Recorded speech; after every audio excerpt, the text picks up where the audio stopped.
Hi, everybody. Hello there. Jerry. And Linda. And Gizmo. We're the Village's Newcomers, and it's time for...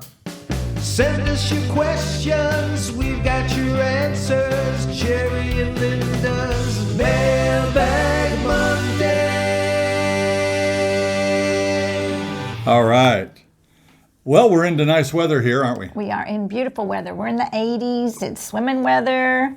Beautiful sunshine, gentle breeze. 89 degrees yesterday. We need some rain, though. We do. Our ponds are getting a little low. The ponds are getting low, and I noticed that the golf courses are getting very dry because I think the villages may be reluctant to suck any more water out of those ponds because they're low. This is a time in the show when we generally will do our shout-outs, but we had so many this week that we had to create our own little shout-out show. So if you guys wrote to us, or if you just like to watch it, here's the link to that, and I'll also have it in the description of today's video, and you can tune in and watch the show with shout-outs for Mailbag Monday, April 12th. We're going to start off with a question today from Jim. Jim says, Karen, Cookie, and I are big fans of your YouTube videos. We appreciate that, Jim. He wants to know, what is the best or preferred direction your lanai should face? First, let's talk about lanai. Our lanai, we're sitting in it right now. Ours is glass enclosed. Some have simply screens. Then some people have a structure outside their lanai called a bird cage. Right. Now that sometimes has a pool, not always. Sometimes it will have a hot tub, or maybe just a couple of tables. It's up to you. But in the lanai, typically that's your recreation room where you bring outside in, where you go out to read and sit and enjoy. So which way do you want it to face? In our case, we face west. West is typically not the ideal direction for a lanai. In our case, it's perfectly fine. We have many trees behind us here that block that afternoon sun. Right. We use this room the entire day, no problem. If on occasion we would get maybe a 100-degree day with bright sun, we have a motorized screen that we can bring down. It's just a curtain that's on the outside of the home that will shield that. If you have a pool, you would probably like a west-facing lanai where you could catch rays. Right. You know, if we're filming this in the morning, so the sun is on the other side of our home. We would be in the shade if we wanted to get out into a pool area or such here. Yes. But say around 12 or 1 p.m., the sun's going to be hitting there. West is a pretty good idea then. Right. So it's totally a matter of individual taste. If you have a lanai that face west, sometimes they're going to advise you against buying there because of the brutal sun. But it can work either way. It just depends on your particular situation. David does not live in the villages, but he has a question that he says it's a delicate subject and people put off discussing it. But he wonders, would you stay in the villages if the other one passed? Oh. And you know, I've wondered that. We have some friends here that are a little older than us that have a few health issues. And I wonder if one of them passed, would they move back to, in their case, Missouri or Kansas or Wisconsin or Minnesota? So I don't know. I think I would stay. I mean, there's like, 8 girls for every boy down here. I'm just He'd be kidding. hooked up right away. I'm just kidding. I'm just teasing. No, that's What do I get for? That's a myth, by the way. There are more women than men down here, but not as huge number as sometimes is advertised. Yeah. But I don't know. It'd be an individual thing whether the spouse would stay or leave if their loved one passed. I guess it would depend on their support staff back home, where their children are, etc. Yeah.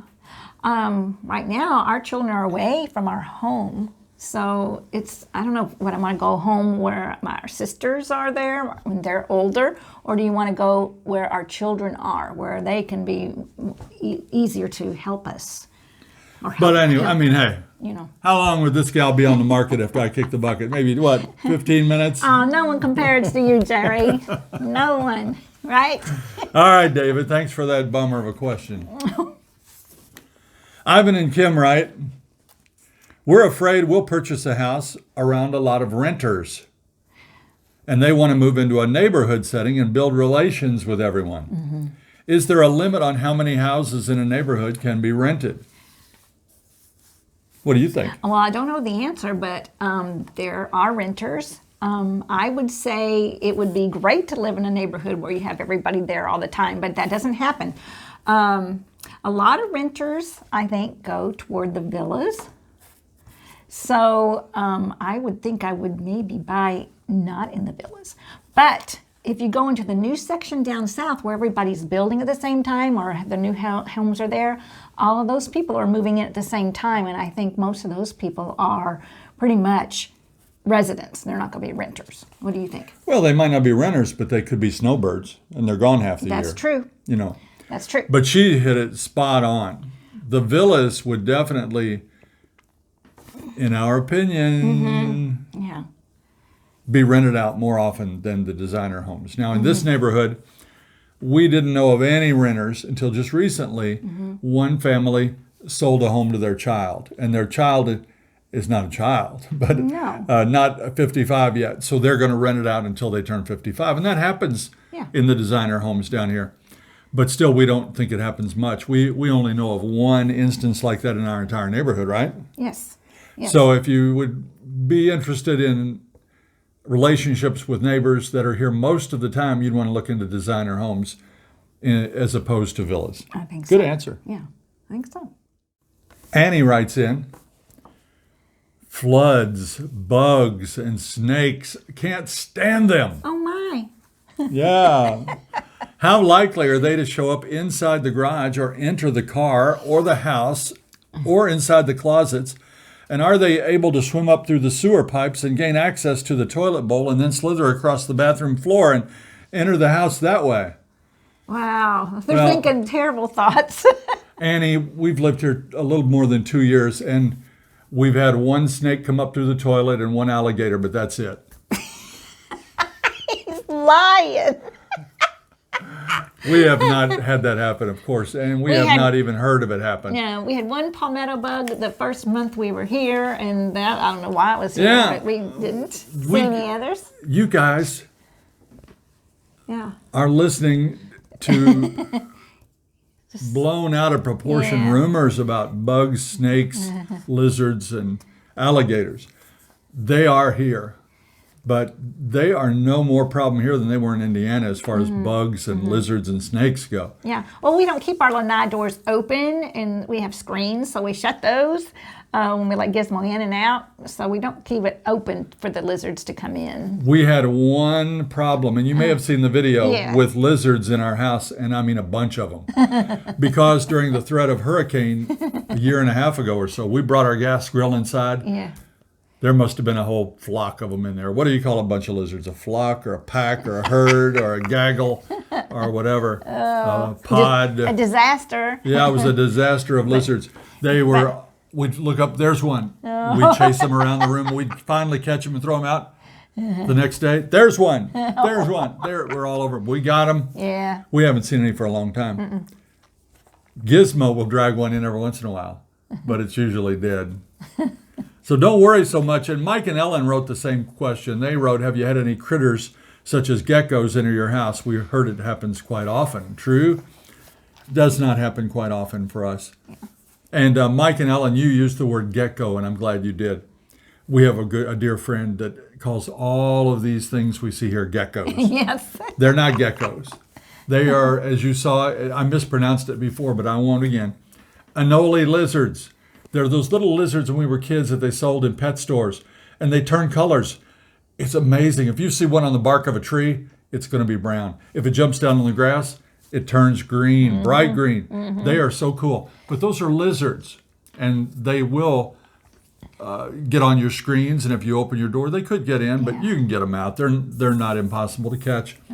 Geckos have the little Yeah. suction cups on their legs, and you'll see them hanging on your walls. I saw one last night. I tried to get a picture of it, but it scooted away too quick. On your walls outside. Yeah, not inside. outside. But we don't see geckos very often. No. And I think we mostly would see them at night, along with those tree frogs that also have the...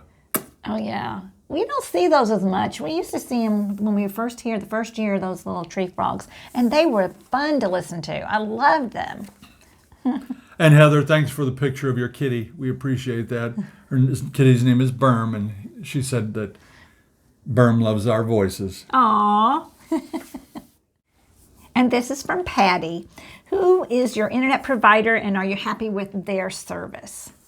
Well, we have Spectrum, and their service is good. Not excited about their prices, but yeah, their service is very good. That is exactly the way I would have answered that question. I don't think you can beat Spectrum for the reliability. Yes. I mean, it is great here where we are in our village. Perfect. Mm-hmm. But man, their pricing. Yeah. For no reason, 1 month, boom, it's up $20. You call them, they say, well, your special ran out. You had a 12-month special. It ran out. Like we did. We know we had a special. Yeah, and so I don't like the pricing.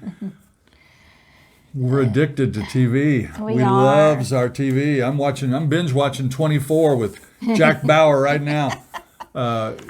Spectrum does a good job for us. People like YouTube TV down here too. That's a little bit less expensive, and people talk about that quite a bit. So. A whole club called Cutting the Cord, where people are getting away from any cable and all. But no matter what you do, you're going to need an internet provider for the Wi-Fi. Right. You know, so they got you one way or the other, but yeah, Spectrum's okay. Barb wants to know why we didn't get a storage facility in Indiana and store a lot of our stuff and then pick it up a few months later when we realized we needed it. She's talking, of course, to when we always say, don't bring stuff. You're right. And then we get down here and we go, wish we had that. I wish I had that. That's probably pretty good advice. Barb, we did actually get a storage unit, though. We rented one. Mm-hmm. What I did was go to a local person that had one of the compound with those storage units and rented one. But we only put our kids' stuff in there, and we filled that thing up. To the top. With baseball cards and electric guitars and, everything. You just name it. Uniforms, boots. Their musical instruments, sports their music, equipment. their everything they had. Yeah. We filled it up. And what we did was paid the first 2 months storage fee. Mm-hmm. Then we mailed that key to our children and said, there it is. In 2 months, you've got to take this over, get the stuff out of it and take it home, or you're going to end up on Storage Wars. They're going to be auctioning off your stuff. Oh, gosh. So my oldest son rented a U-Haul truck. And he was a trooper, wasn't he? Yeah, he did. He drove to Indiana, loaded it all there, and he took it to his place to store for the other boys. So yeah, he was great. Hats off to him and his wife for putting up with all the stuff we had saved, and we appreciate that. Thank you, Vanessa. That is a good idea, Barb, but why are you telling me now? Why didn't you ask me that 2.5 years ago? Then I would still have, you know what, my collections and some of my tools. Arrowheads. It's a good idea. Ryan writes, was being near a beach in your original retirement plan? And it was. We did look in the northern section of Florida, Destin, Pensacola, Fort Walton Beach. Mm-hmm. We looked at places in all and they're those. Beautiful. I fell in love with it. I really did. Enjoyed visiting and looking at all the different condos and different places. But we really didn't look at homes. We looked at condos because we thought we were going to have like a little vacation home where all our kids can meet with us and get together. Maybe they go in Havies 30s, but that didn't work out. They're too busy in the military. So that wasn't why it didn't work out. Well, we chickened out. Yeah, that too. Because we got worried about hurricanes. Right. And the places that we wanted, all of the places we wanted were on the beach. Right. And we felt like it was just too big a risk to manage something like that from far away. But it would have been closer to home. It was basically a 9 to 10 hour drive from Indiana. Whereas now we're you have to take a different route. Right. But for us to drive to Destin, it's a 5-hour drive from here. From here now. So we're not close at all to it. But yep, we thought about being near the beach. We had other plans, but we don't really miss it though. There's a lot to do here. Although I do plan to go to the beach in the near future. And yeah, we can go to the beach this side or that side. So it's available. It's a couple hours each way. So. We're going to do a show on that. But it's 2 hours to the beach. Yeah. If it's 2 hours to the beach, if you want to make it a day trip, then you go to the beach, then you have a 2-hour drive home. Right. Well, we did a long weekend for our anniversary last year, and that was just perfect. 3 days on the beach was just enough. Pat wants to know, with all of the development south of 44, do we have any idea as to why there is not a single executive golf course being built? If you're familiar with the layout of the villages, you know that certain areas have access to north of 44 on the Morse side, and another section has it on the Buena Vista side. And on the Buena Vista side, those folks have 5 executive golf courses that they can play because those courses are all on the other side of the turnpike. I see.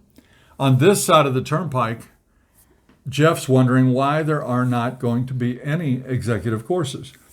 And you know what? That's worrisome to me as well, because all of the people south of the turnpike have places to play, but those people north, many of them will come north to play. And it's hard to get a tee time sometimes during the winter months, during the months when all the people are here. It's difficult. So I don't know why they didn't. I know they're going to have a beautiful championship course, Sawgrass. And from what I understand last night, I was told that they've already got cart paths in, and it's looking really good. But I, too, wish that they had courses over there for Bradford and Chitty Chatty and St. Catherine. And well, as a woman, I will probably never golf at a championship. It's just too much for me. 2 long holes, and I take a 10 on every hole. So I think we need executive golf courses down south. I really do. Well, there are 5 down there, but they're on the other side of the turnpike. Right. Chris and Susie want to know, looking at new homes, it seems they're very bare bones. Are there some specific upgrades we should factor into our buying decision? Linda was just talking about this with me. She thinks that Chris and Susie are talking about homes that are already built by the villages and then sold. And then you have another aspect where you can actually sit down with the design team and plan your own home, at which point you could add all kinds of new features. Right. But Chris and Susie, on a new home that's already built, I can tell you some of the upgrades here. The glass in this Lanai is an upgrade. You're usually not going to find that on one of the new construction homes that's already built. Another upgrade would be plantation shutters. We love both of those upgrades, by the way. Another upgrade would be crown molding. It's usually not going to be seen, but I have noticed some new construction priced way up there, $600,000, $700,000. Yes. Those homes may have it, and they may have things like quartz countertops. So I think maybe the Villages is listening, and some of their new homes that they're building have some of these things that you're talking about. But we've seen, and we have friends that just recently bought a new home that was built by the Villages, and it didn't have any of the things we've talked about. Right. And those are things you can add a little bit at a time yourself. But I think for us, the quartz countertops, the plantation shutters. Solar. We put in 3 solar tubes, to let sunlight in during the daytime. The waters features. Well, yeah, definitely a Filtration. water filter for the whole house. So anyway, there's a whole lot of things, but those are some that we think are important. She would not, if we sold houses, if we traded houses, she loves the crown molding and the flute work and the, what do you call it on the wall? Oh, I forgot the name of that. What do you call it? Come on, help me out. What do you The call little square frames around on the walls. Oh, whatever. No, we got to figure that out. Wainscoting? Yeah, wainscoting, yeah. Yeah. Okay. I think. I love that. So it's going to be hard to find any of that for sure. So I think it's pretty much bare bones, and you have to add on. Janet wants to know if there are flea markets and garage sales in the villages. Oh, yes, there are. Springtime, fall, there's yard sales, and they're great. You're going to find a lot of great treasures there. And we have a wonderful resource of a flea market. It's called the Flea Markets of Market of Marion. And so it has, oh my gosh, I can't even tell you how big it is. It's huge, and you will love it. You can spend a whole day there. Yeah, there's one also in Webster that we went to that's humongous. I mean, it's like a 4-H fairgrounds full of vendors. Yeah. Those are not in the villages, though. Those are each a half-hour ride. Right, yeah. Pretty close to outside the villages. But as far as yard sales and garage sales go, any nice day, Yeah. whether weekend or not, usually, you can find a yard sale somewhere. Yeah. And our final question today is from Cappy. Happy, are you happy? Cappy says, can you please share about your experience dealing with humidity? Cappy, we can't do that. Well, yeah. Humidity is humidity. That's how sometimes my hair goes up in a pony. So, keep the frizz. It's Florida. Yeah. Man, even in April some days it's going to be humid. May, humid. July and June, more humid. August, some humid days. Even October is going to have some humid days. And those are months that we seldom will open our windows and doors. Yeah. So it does get humid. You might remember this. No! That's going to do it for Mailbag Monday. Thanks to all of you for tuning in. We really appreciate you. Please press the like and subscribe buttons. Until next time. See you when you get here.